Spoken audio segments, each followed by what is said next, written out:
آج کے اس نئے ایکسپلینر میں ہم ایک ایسی کہانی پر بات کرنے والے ہیں جو سچ کہوں تو دل کو چھو لینے والی ہے۔ یہ صرف جذبات کی داستان نہیں ہے، بلکہ انسانی حوصلے اور عظیم کردار کی ایک بہترین مثال ہے۔ ہم دیکھیں گے کہ جب زندگی اپنے سب سے سخت امتحان لیتی ہے تو کیسے ایک سچا کردار سب سے بڑی ڈھال بن جاتا ہے۔ تو چلیے سیدھا چلتے ہیں امنا کی کہانی کی طرف، جس کی زندگی کی شروعات ہی بڑی کٹھن آزمائشوں سے ہوئی تھی۔ اب آگے بڑھنے سے پہلے ذرا اس ایک بنیادی سوال پر غور کیجیے گا۔ کیا بالکل بے لوث معافی اور سچا خلوص کسی کی سب سے گہری نفرت کو بھی ہرا سکتے ہیں؟ یہ سوال اس پوری کہانی کا مرکز ہے۔ دیکھیں، جب کبھی ناانصافی ہوتی ہے نا، تو فطری سی بات ہے، ہمارا جھکاؤ بدلے کی طرف ہوتا ہے۔ لیکن اس داستان میں ہمیں کچھ بالکل ہی مختلف اور حیران کر دینے والا دیکھنے کو ملے گا۔ غربت میں جنم لینے والا ایک خواب۔ کہانی شروع ہوتی ہے ایک چھوٹے سے گاؤں کے کچے راستوں اور مٹی کے گھروں کے درمیان۔ یہاں آمنہ نام کی ایک انتہائی معصوم اور نرم دل لڑکی رہتی تھی۔ بچپن میں ہی اس کے سر سے باپ کا سایہ اٹھ گیا تھا۔ اس کی ماں نے اکیلے ہی ساری ذمہ داریاں اپنے کندھوں پر اٹھا لیں۔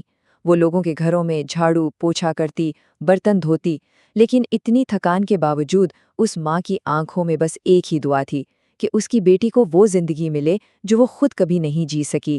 یہاں نا ایک انتہائی جذباتی فرق واضح ہوتا ہے۔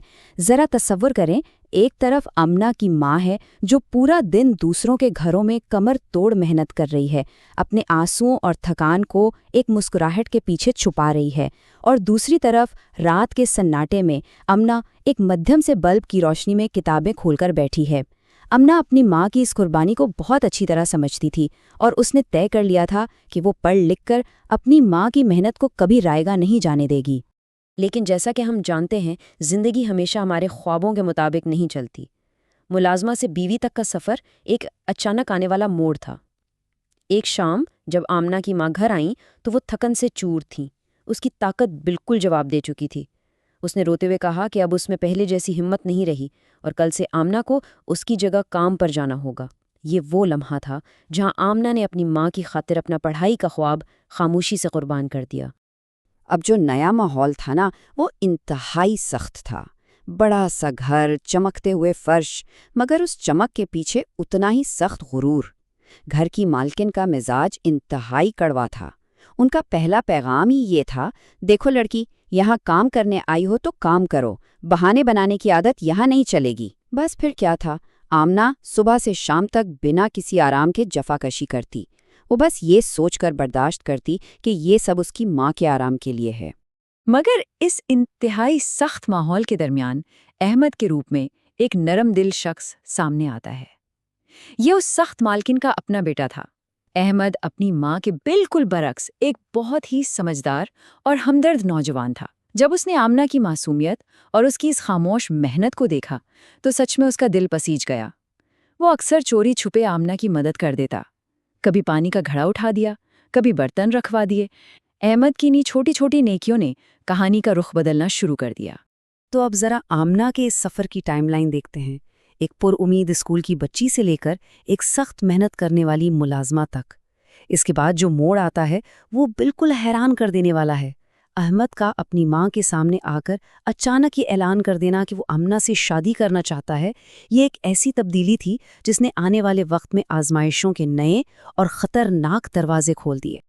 اور بس یہاں سے شروع ہوتا ہے صبر کا اصل امتحان۔ احمد کی اس خواہش پر اس گھر میں جیسے ایک طوفان ہی آ گیا۔ اس کی ماں آگ بگولا ہو گئیں کہ ان کا بیٹا ایک نوکرانی سے شادی کرے گا۔ انہوں نے غصے میں آمنہ پر الزامات لگائے اور ماں بیٹی دونوں کو گھر سے نکال باہر کیا۔ لیکن احمد، وہ اپنی اس بات پر پوری طرح قائم رہا۔ یہاں احمد کے وہ الفاظ سننے والے ہیں جنہوں نے اس نئے رشتے کی بنیاد ڈالی۔ اس نے کہا، انسان کی اصل قیمت اس کے دل سے ہوتی ہے، دولت سے نہیں، اور آمنہ کا دل بہت پاک ہے۔ یہ کتنی گہری سوچ ہے۔ دولت اور مرتبہ تو آنی جانی چیزیں ہیں، مگر کردار ہمیشہ زندہ رہتا ہے۔ اس کے بعد احمد اور آمنہ کا نکاح انتہائی سادگی سے ہو گیا، مگر نکاح کے بعد اس گھر میں واپسی کا سفر بالکل بھی آسان نہیں تھا۔ ساس کا ظلم۔ اب آمنہ اس گھر میں بہو بن کر آئی تھی تو ساس کا غرور اور نفرت اپنے بالکل عروج پر تھے۔ جب احمد گھر پر ہوتا تو ایک عجیب سی خاموشی چھا جاتی، لیکن اس کے جاتے ہی سخت طنز، مسلسل کام اور یہاں تک کہ غصے میں دھکا دے دینا شامل تھا۔ مگر ان تمام اذیتوں کے باوجود امنہ نے احمد سے ایک لفظ نہیں کہا۔ وہ بس آدھی رات کو مصلے پر بیٹھ کر اللہ سے اپنے صبر کی دعا کرتی۔ اب یہاں ظاہر ہے ہمارے ذہن میں یہ سوال ضرور اٹھتا ہے کہ کیا آمنہ کا صبر اس لگاتار ظلم کے آگے ٹوٹ جائے گا؟ دیکھیں، ہر انسان کی برداشت کی ایک حد تو ہوتی ہے نا۔ ایک ایسی لڑکی جسے روز ذلیل کیا جا رہا ہو، کیا بالآخر اس کا حوصلہ ٹوٹے گا؟ یہ ایک ایسی صورتحال تھی جہاں ایک چھوٹی سی چنگاری بھی کسی وقت اس پورے گھر کو جلا سکتی تھی۔ اور پھر ایک حیران کن موڑ آتا ہے۔ ایک شام احمد اپنی عادت کے خلاف تھوڑا جلدی گھر واپس آ گیا۔ گھر میں وہی عجیب سی خاموشی تھی، مگر اچانک اندر سے زور زور سے چیخنے اور رونے کی آواز آئی۔ احمد آہستہ سے گھر میں داخل ہوا اور اس نے ایک ایسا منظر دیکھا جس نے اس کی روح تک کو ہلا کر رکھ دیا۔ احمد کی ماں انتہائی غصے میں امنہ کا بازو پکڑ کر اسے جھنجھوڑ رہی تھی اور چلا رہی تھی، میرے بیٹے کے سامنے معصوم مت بنا کرو، تم جیسی لڑکیاں گھر برباد کر دیتی ہیں۔ امنہ کے چہرے پر آنسو تھے، مگر زبان پر اب بھی کوئی شکایت نہیں تھی، اور اسی غصے میں اس کی ساس نے اسے اتنی زور سے دھکا دیا کہ امنہ سیدھا سیریوں سے لڑکھڑاتی ہوئی نیچے جا گری۔ اس دھماکے کے بعد جو کچھ ہوا وہ ان 3 اہم حصوں میں بانٹا جا سکتا ہے۔ پہلا، احمد فوراً بھاگا، خون میں لت پت آمنہ کو اٹھایا اور اپنی ماں کو صاف کہہ دیا کہ وہ اپنی بیوی کو اس ظلم میں اور نہیں رکھ سکتا اور گھر چھوڑ دے گا۔ دوسرا، یہ سنتے ہی ماں کا چہرہ زرد پڑ گیا اور ہائی بلڈ پریشر کی وجہ سے وہ زمین پر گر گئیں۔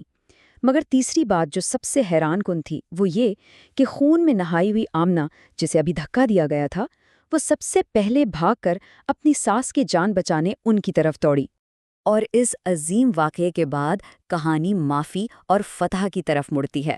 ساس کو بلڈ پریشر کی وجہ سے مکمل آرام کا مشورہ دیا گیا۔ انہی دنوں میں امنہ نے ان کی ایسی خدمت کی جو شاید کوئی سگی بیٹی بھی نہ کرتی۔ صبح سویرے ان کے لیے نرم کھانا بنانا، پاؤں دبانا اور رات کو رو رو کر ان کی صحتیابی کے لیے دعائیں مانگنا، یہ سب واقعی بے مثال تھا۔ یہاں نا صبر کا اصل مطلب سمجھنا ضروری ہے۔ صبر کا مطلب صرف چپ بیٹھ کر انتظار کرنا نہیں ہوتا۔ اس کہانی میں اگر دیکھا جائے تو صبر کا اصل مقصد انتہائی سختی اور ظلم کے باوجود اپنے اچھے کردار، اپنے ایمان اور اپنی نرم دلی کو برقرار رکھنا ہے۔ آمنہ کا اس عورت کے لیے دعا کرنا جس نے اسے ذلیل کیا، صبر کی اس سے بڑی مثال اور کیا ہو سکتی ہے؟ اور یہاں ہم دیکھتے ہیں کہ اچھے اخلاق واقعی پتھر دلوں کو بھی پگھلا دیتے ہیں۔ جب ساس نے رو کر آمنہ سے معافی مانگی اور پوچھا کہ اتنے ظلم کے بعد بھی اس نے ایسی خدمت کیوں کی، تو آمنہ کا جواب یہ تھا، ماں کبھی بری نہیں ہوتی، حالات اور غلط فہمیاں انسان کو بدل دیتی ہیں۔ آپ احمد کی ماں ہیں اور میرے لیے بھی بالکل ماں جیسی ہیں۔